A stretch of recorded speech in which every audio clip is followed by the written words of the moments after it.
তিস্তাপাড়ের মানুষের দুর্ভোগের কথা এবং এই মহাপরিকল্পনা বাস্তবায়ন হচ্ছে না সে বিষয়ে আরও জানবো। লালমনিরহাট থেকে যুক্ত হচ্ছেন সহকর্মী সাব্বির আহমেদ। সাব্বির, তিস্তার মহাপরিকল্পনা কোনো সরকারই আসলে বাস্তবায়ন করেনি। তিস্তাপাড়ের মানুষের প্রতিক্রিয়া কেমন দেখছেন এবং সম্ভাব্য যারা প্রার্থী আছেন এখন প্রচারণা চালাচ্ছেন তারা কি বলছেন এই বিষয়টি নিয়ে?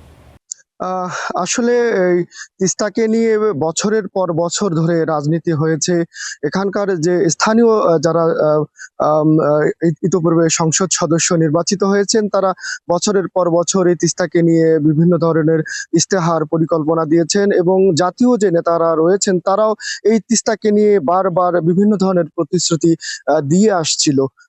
আসলে এই তিস্তাকে নিয়ে আসলে এখন পর্যন্ত তেমন কোনো উন্নয়নমূলক কাজ এই তিস্তাপাড়ের মানুষ এটি দেখেনি। গত কয়েক বছর থেকে তিস্তা মহাপরিকল্পনার যে কথা হয়ে আসছিল, যে তিস্তা মহাপরিকল্পনাটি বর্তমানে অন্তর্বর্তী সরকারের আমলে তৈরি হবে। তিস্তা মহাপরিকল্পনার কথা যে বলা হয়েছে, এটি আসলে কোনো বাস্তবের রূপ নেয়নি। আসলে এই অন্তর্বর্তী সরকারের সময় এই তিস্তা মহাপরিকল্পনার কথা বলা হলেও এই সরকারের আমলেও তিস্তা মহাপরিকল্পনা হচ্ছে না। এ নিয়ে তিস্তাপাড়ের মানুষ ব্যাপক হতাশার মধ্যে রয়েছেন। আমার সঙ্গে এই মুহূর্তে রয়েছেন তিস্তাপাড়ের দুজন মানুষ যারা তিস্তাকে নিয়ে সারাদিন পড়ে থাকেন। আমি তাদের সঙ্গে কথা বলবো। আসলে তারা আসলে তিস্তা মহাপরিকল্পনা নিয়ে আপনাদের চিন্তা কি? আসলে তিস্তাকে নিয়ে আপনারা কতটুকু আশাবাদী যে তিস্তা মহাপরিকল্পনা হবে এবং যারা সংসদে যাবে আগামী দিনে তাদের কাছে আপনাদের চাওয়াটা কি? আমরা তো চাইছিলাম যে যারা সংসদে যাবে তারা আমাদের তিস্তার শাসন ব্যবস্থা করবে। এই প্রতিশ্রুতি দেয় কিন্তু করে না। এরা অনেকদিন থেকে এই তিস্তার কাজ করতে চায় কিন্তু করে না। ওই কথা দিয়ে যায় আমরা আসবো তিস্তাকে শাসন করব। হ্যাঁ, আপনার তিস্তা পাড়ার লোক আপনারা আবার সুবিধা ভালো করে করতে পারবেন। কই হয় না তো। আচ্ছা, আপনি নিজে তিস্তাকে আপনি কি পরিমাণ ক্ষতির মুখে পড়েছেন? এতে ধান ক্ষেত ভাঙি যায়, তোমার যে বন্যায় বাড়ি ঘর দিল্লি আছে মাটি গাড়িতে সব ভাঙি যায়। হ্যাঁ, যারা প্রতিশ্রুতি দিচ্ছে তাদের সেই প্রতিশ্রুতি কি আপনারা বিশ্বাস করছেন এখন? না না, এখন তো আর বিশেষ করি না। আচ্ছা, আমার সঙ্গে আরো একজন রয়েছেন। আপনি আসলে তিস্তাকে নিয়ে আপনি একটু বলবেন আসলে তিস্তাকে নিয়ে কি চাওয়া, যারা প্রতিশ্রুতি দিচ্ছে সেই প্রতিশ্রুতি আদৌ বাস্তবায়ন হবে কিনা, আপনি এবং যারা সামনে সংসদে যাবে তাদের কাছে আপনার চাওয়াটা কি? আসসালামু আলাইকুম। খবরটা আসার আমরা শুধু শুনি আর আশা করি, কিন্তু কাজের কিছু দেখিনি পাই না। শুধু শুনি যাচ্ছে তিস্তা মহাপরিকল্পনায় তিস্তা এলাকার লোকজন খুব সুখী থাকবে, আয় রোজগার বাড়বে, কিন্তু আমরা খালি শুনি যাচ্ছি বছরের পর বছর ধরে, কোনো লাভ দেখতেছি না। শুনছিলাম যে তিস্তা পাড়ের লোকজনের আয় রোজগার বাড়বে, ফসলের ক্ষতি কম হবে, কিন্তু একে যখনই বন্যা আসে তখনই ফসল চলে যায়, তখনই বাড়িঘর ভাসি যায়, অনেক রোগ ব্যাধি বৃদ্ধি হয়। খালি শুধু ওই হতাশায় ভুগতেছে, কিন্তু ফল পাইতেছি না। আসলে তিস্তা পাড়ের যারা মানুষ রয়েছেন তারা আর আসলে কোনো প্রতিশ্রুতিকে তারা আসলে কোনো পাত্তা দিচ্ছে না। তাদের কথা হচ্ছে যে যতদিন না এই তিস্তা মহাপরিকল্পনা আসলে বাস্তবায়নে বাস্তব রূপ দেখছে ততদিন পর্যন্ত তারা আসলে তিস্তা মহাপরিকল্পনা নিয়ে তাদের আসলে তাদের কোনো নেতার কোনো প্রতিশ্রুতিকে তারা আসলে বিশ্বাস করছেন না। জি নিশান, এই হচ্ছে আমার লালমনিরহাটের তিস্তার থেকে সর্বশেষ। আপনাকে ধন্যবাদ। আমরা জানছিলাম লালমনিরহাট থেকে তিস্তাপাড়ের মানুষের কথা।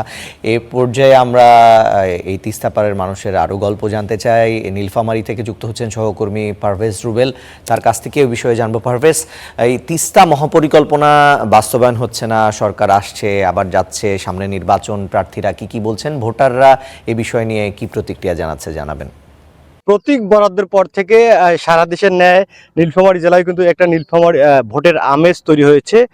তবে নীলফামারী 4টি সংসদীয় আসনের মধ্যে নীলফামারী 1 আসন, যেটি ডোমার ও ডিমনা উপজেলা নিয়ে গঠিত, এই এলাকার মানুষের মনে বা ভোটের সেই আমেজ কিন্তু এখনো দেখা যাচ্ছে না বা পৌঁছায়নি। কারণ এই এলাকার মানুষ কিন্তু তাদের যে প্রধান সমস্যা তিস্তা তিস্তা ভাঙন এবং সেটা বাস্তবায়নে যে তিস্তা মহাপরিকল্পনার কথা বারবার আশ্বাস দেওয়া হচ্ছিল, সেটা এই অন্তর্বর্তী সরকারের আমলেও পূরণ না হয় কিন্তু এই এলাকার মানুষ কিন্তু অনেকটা ক্ষুব্ধ, তারা কিন্তু অনেকটা আশাহত। আসলে তারা কিন্তু ভোটের চেয়ে ভোট যত এগিয়ে আসছে, হ্যাঁ, ভোট যত এগিয়ে আসতেছে ততই কিন্তু দেখা যাচ্ছে যে আহ, এই এলাকার মানুষ, তাদের মনে কিন্তু একটাই প্রশ্ন জাগছে যে আসলে তিস্তা মহাপরিকল্পনা কি হবে। আমরা একটু আমি জানিয়ে রাখতে চাই যে আসলে এই এই উত্তরবঙ্গের মানুষের ভাগ্য বদলের চাবিকাঠি ধরা হয় এই তিস্তা মহাপরিকল্পনাকে।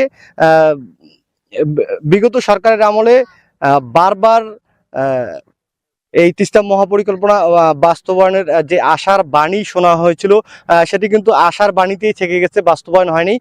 কিন্তু বর্তমানে অন্তর্বর্তী সরকারের সময়ও যখন এই তিস্তা মহাপরিকল্পনা ঘিরে দৃশ্যমান কোনো অগ্রগতি বা নির্দিষ্ট ঘোষণা আসেনি, তখন কিন্তু এই এলাকার যে চরাঞ্চলের বাসিন্দারা আছে তারা কিন্তু এই বিষয়টাতে কিন্তু আশাহত হয়েছেন যে তারা এই অন্তর্বর্তী সরকারের আমলেও কিন্তু এই তিস্তা মহা পরিকল্পনা ঘোষণায় আসেনি। আমরা এই বিষয়টি নিয়ে আসলে কথা বলতে চাই এই তিস্তা এলাকার যে বাসিন্দারা আছে, চরের যে বাসিন্দারা আছে, স্থানীয় ভোটার, তাদের কয়েকজনের সঙ্গে কথা বলতে চাই আমরা। একটু ক্যামেরা দেখাবেন। আপনি তো এই এলাকার তিস্তা এলাকার জি, বাসিন্দা। আসলে ভোট তো চলে আসলো, জি, এখন আসলে আপনারা কি ভাবছেন? আমরা ভাবছি ভাই, আমাদের জন্মের আগ থেকেই আমরা এই যে ডিমলা থানার 22পুকুর গ্রাম, আমরা আমাদের জন্মের আগ থেকেই নদীর কবলে আমরা বারবার পড়ি, কিন্তু আমাদের জীবনে কতবার যে আমরা বাড়ি ভেঙেছি সেটা কিন্তু কোনো ইয়াত্তা নাই। কিন্তু প্রতিবারে ওই স্বাধীনতার পর থেকে একের পর এক সরকার যখন নির্বাচন আসে তখন তারা আমাদের কাছে মানে আশার বাণী দেখায়, আমাদের কাছে আসে যে এবার আমরা যদি নির্বাচিত হতে পারি তাহলে আমরা তিস্তা পাড়ের মানুষের আমরা উন্নয়ন করব, তিস্তার বাঁধ দেবো, মহাপরিকল্পনা বাস্তবায়নের জন্য আমরা কাজ করব। কিন্তু আসলে এই 54 বছরে অনেক সরকারের পরিবর্তন হয়েছে, তারা আশা দিয়ে আমাদেরকে কখনো কাজ করে নাই।